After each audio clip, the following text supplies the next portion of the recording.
సంతానలేమి సమస్యకు చక్కటి పరిష్కారం చూపిస్తున్న Riya fertility test tube baby center CN hospital Kurnool. ఆరుగాలం శ్రమించినా కూడా అన్నదాతలకైతే అవస్థలు తప్పని పరిస్థితి. అంటే ఒకవైపు ప్రకృతి ప్రకోపం, మరోవైపు పాలకుల నిర్లక్ష్యం వెరసి అన్నదాతలు అయితే నిత్యం అవస్థల పాలవుతూనే ఉన్నారు. అయితే ఇలాంటి పరిస్థితుల్లోనూ అధికారుల సలహాలు సూచనలు పాటిస్తే చాలు, కొన్ని మెలుగులు పాటిస్తే చాలు, లాభాల పంట పండించవచ్చు అని ఒక యువ రైతు చెబుతున్నారు. అంటే పత్తికొండ నియోజకవర్గం కృష్ణగిరి మండలంలోని కోయిలకొండ గ్రామంలో ఓ ఆదర్శ రైతు ఉన్నారు. ఆ రైతుతో మాట్లాడి మరిన్ని వివరాలు తెలుసుకొని సుమన్ టీవీ ప్రేక్షకులు వివరించే ప్రయత్నం నేను ఇప్పుడు చేస్తాను. అన్న నమస్తే. నమస్తే సార్, నా పేరు చంద్రశేఖర్ గౌడ్. మేము వచ్చేసి పత్తికొండ నియోజకవర్గము, కృష్ణగిరి మండలము. మాకు డోన్ దగ్గర ఉండింది. ఇంత ముందుకు 12 కిలోమీటర్లు మాకు డోను. అంటే ముందుగా మీ కుటుంబ నేపథ్యం ఏంటి? అంటే మీ కుటుంబం బాగా ఉన్న వాళ్ళ, స్థితిమంతుల, లేకపోతే వ్యవసాయ నేపథ్యం ఉందా అంటే మీ తండ్రులు తాతలకు? మా జయజన కాలంలో కొద్దిగా వ్యాపారవేత్త, రైతుగా అన్ని విధాల కాంట్రాక్ట్లు, హెవీ కాంట్రాక్ట్లు అని చేసిన వ్యక్తి కుటుంబం మాది. సొంత వ్యాపారాలు కొంత. ఇంతకుముందుకు మా జయనాన్న సింగిల్గా ఉండి సంపాదించుకున్న ఆస్తులు ఇవి. మేము కానీ మా నాన్నలు కానీ ఎప్పుడూ సంపాదించలేదు. మా జయనాన్న గారు అప్పట్లో సంపాదించిన ఆస్తులని మేము పొలం పని చేసుకుంటూ జీవనం గడుపుతా ఉన్నాం. మీరు ఎంత దాకా చదివారన్నా? మేము 10వ తరగతి వరకు చదివాము, ఎక్కువ చదవలేదు. మాకు అప్పుడు పొలము పనులు చేయడానికి మనుషులు లేకపోతే మా నాన్నగారు మమ్మల్ని 10 వరకే చదివించి, మేము 4 అన్న తమ్ముళ్ళము, ఒక చెల్లెలు. మా పెద్దన్నని నన్ను వ్యవసాయంలోకి దింపినాడు. మా 2 అన్న తమ్ముళ్ళని కొద్దిగా బయట వేరే పనులు చూపించి మేము ఇట్లా కుటుంబం జీవనం నడపడం జరిగింది.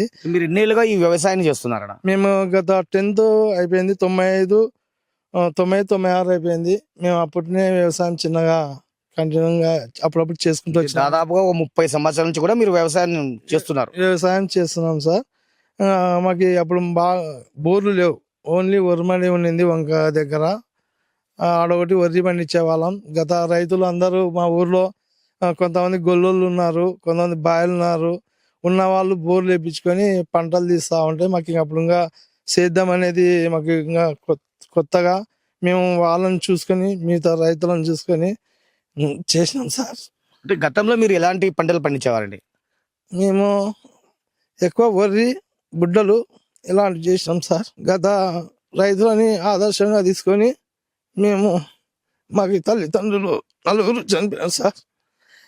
మేము గత రైతుల్ని ఆదర్శంగా తీసుకొని వాడిని బోర్ లేపించుకోవడం ఇలాంటివి చేసాం సార్. అంటే మీరు గతంలో పడిన బాధలు గుర్తొస్తుంటాయి అదే రైతుగా? తప్పండి.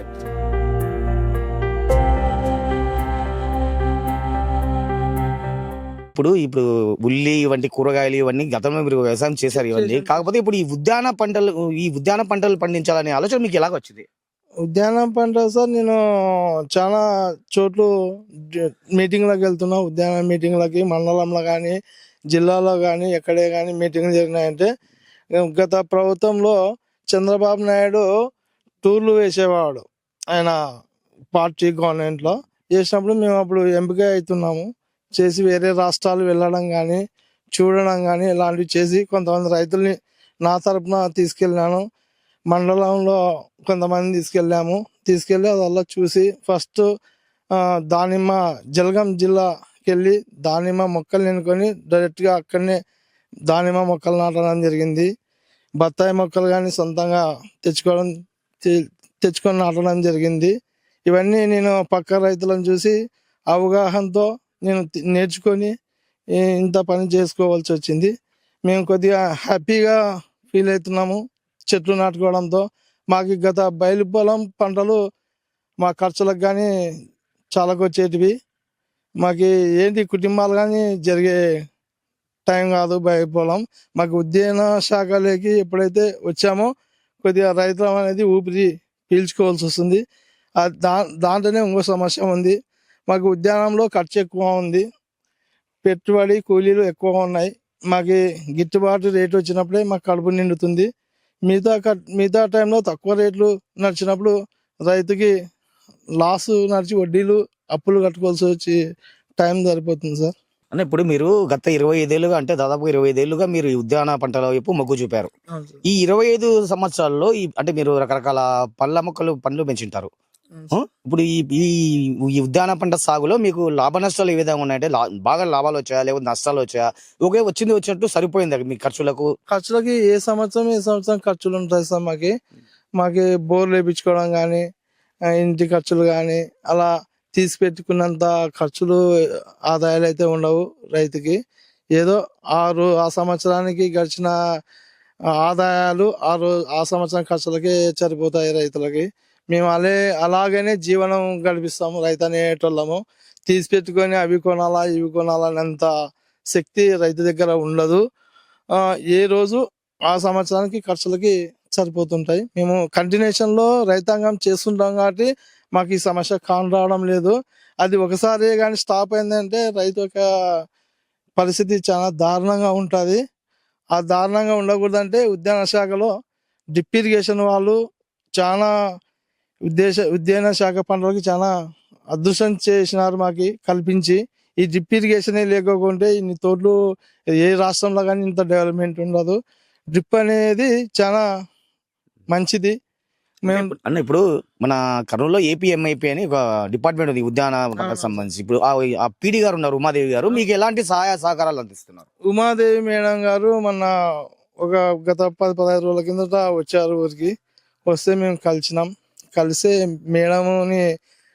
మేడం మాకి మామిడి చెట్లు కానీ చీన చెట్లు కానీ పాతవి ఉన్నాయి మేడం. అవి ఈ డ్రిప్పులు వచ్చేసి చాలా బ్లాక్ అవ్వడం జరిగింది. మాకు వచ్చేసి చెట్టుకి పైప్ లైన్ లూఫర్ ఏదో అంటారు సార్. అది మనకు తెలియదు కొద్దిగా మేడాన్ని అడిగినాను. పాత రైతులు పాత చెట్లు ఉన్న వాళ్ళు ఇలాంటివి పెట్టుకోండి, ఖచ్చితంగా గవర్నమెంట్ నుంచి మేము సాయం చేసే తీరుతామని మేడం ఉమాదేవి మేడం గారు చెప్పినారు. ఆ మేరకు మేము ఇక్కడ ఫినోలెక్స్ కానీ మహేంద్ర కానీ ఇలాంటి డీలర్లు ఉన్నారు. వాళ్ళని పిలిపించి మేడాన్ని కల్పించి చేయండి అయ్యా అని చెప్పింది ఉమాదేవి మేడం గారు.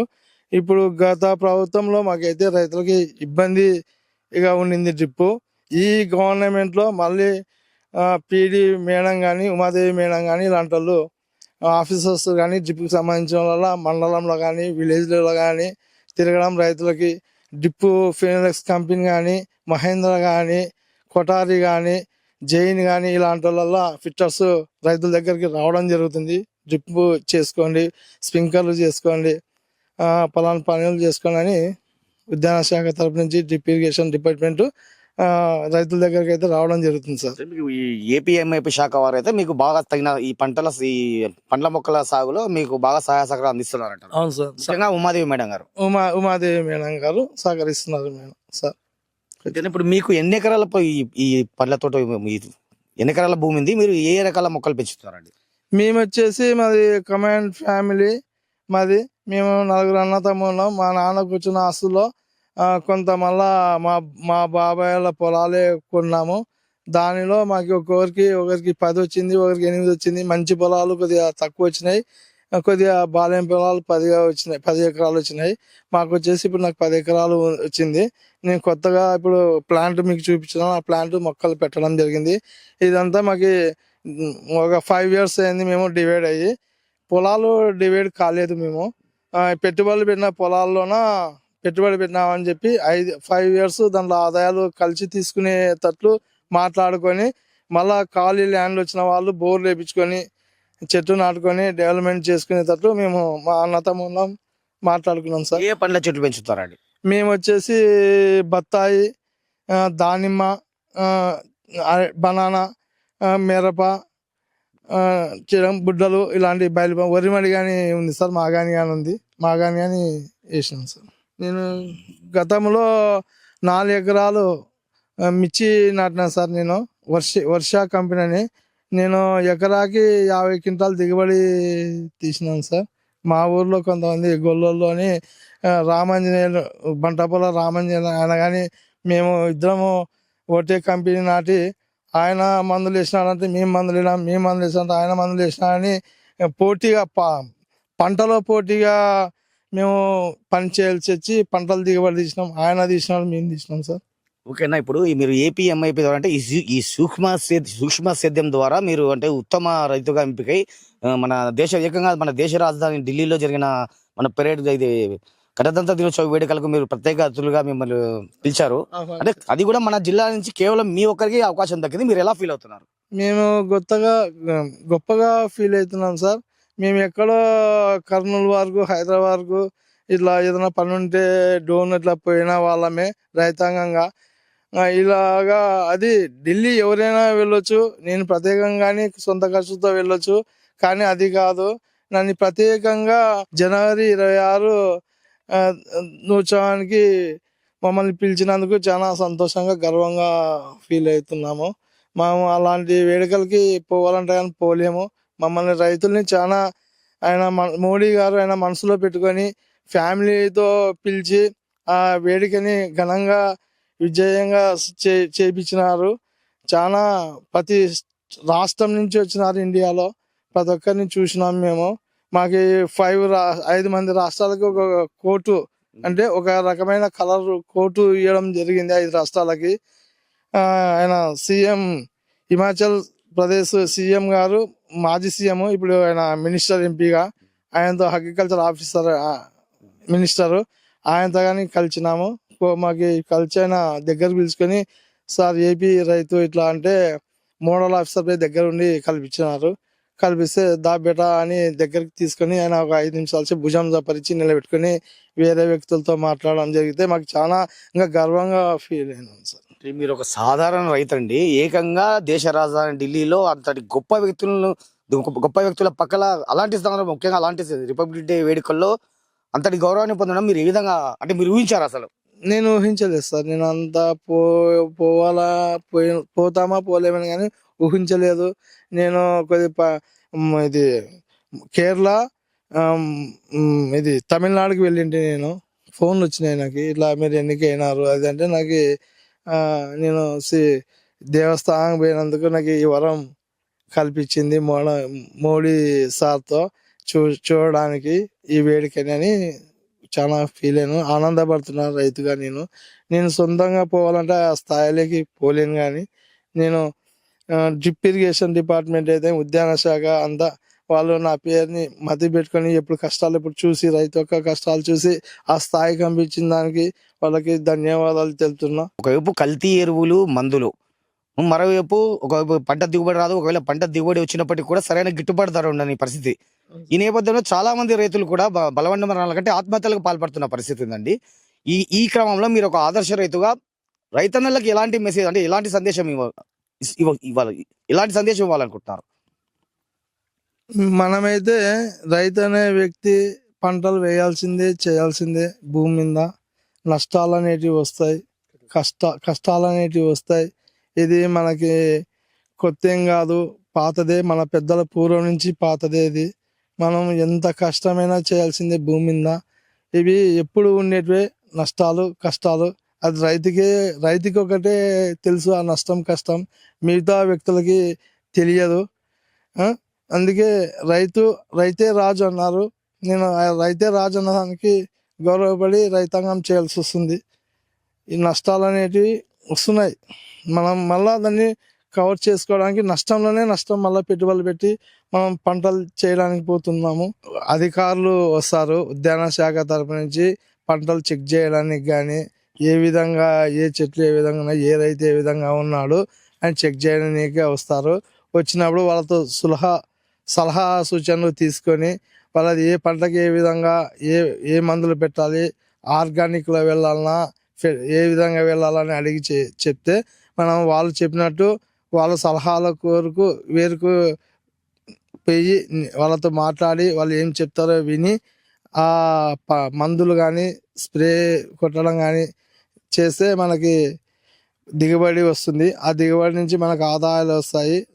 ఏ రైతైనా మనకి బెదపడాల్సిన అవసరము లేదు.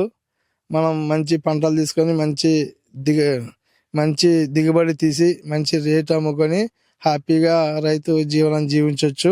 ఏ రైతు కానీ మనకి పంట పండలేదు ఇలా అని బాధపడొద్దండి. అధికారులతో కలిసి ఆ పంటని ఏ విధంగా మనం పంట తీయాలని ప్రతి రైతు అడిగి మనం అధికారుల సూచనల ప్రకారం నడుచుకొని మనం పంటలు పండిద్దాం. ఓకేనా, ఇప్పుడు ఈ పండ్ల తోటల సాగు అయితే మీరు చాలా ఏళ్ళుగా చేస్తున్నారు. మరి ఈ సాగు ప్రక్రియలో మీరు ఎలాంటి మెలకువలు కావచ్చు, ఎలాంటి పద్ధతులు కానీ పాటిస్తున్నారు? మేము ఇప్పుడు రైతాంగానికి ఎరువు మైన్ అవసరం చెట్టుకి. ప్రతి సంవత్సరము పశువులు పెట్టినాము. పశువులు ఎరువు పేడ సొంతంగా బయట నుంచి ఎక్కడో ఆవుల ఎరువు కొండల్లో దొరుకుతుందంట, కానీ ఆవుల ఎరువు తెచ్చుకొని ఎక్కువ శాతం ఈ చెట్లు 15 ఏళ్ళ చెట్లు, ఏ చెట్లు కానీ 10 ఏళ్ళు 8 ఏళ్ళ వరకే చెట్టు చచ్చిపోతుంది. మేము ఎక్కువ ఎరువులు వేయడంతో మాకు ఆర్గానిక్ అందియడంతో మాకు ఎక్కువ చెట్లు చనిపోకుండా నిలవన్నాయి సార్.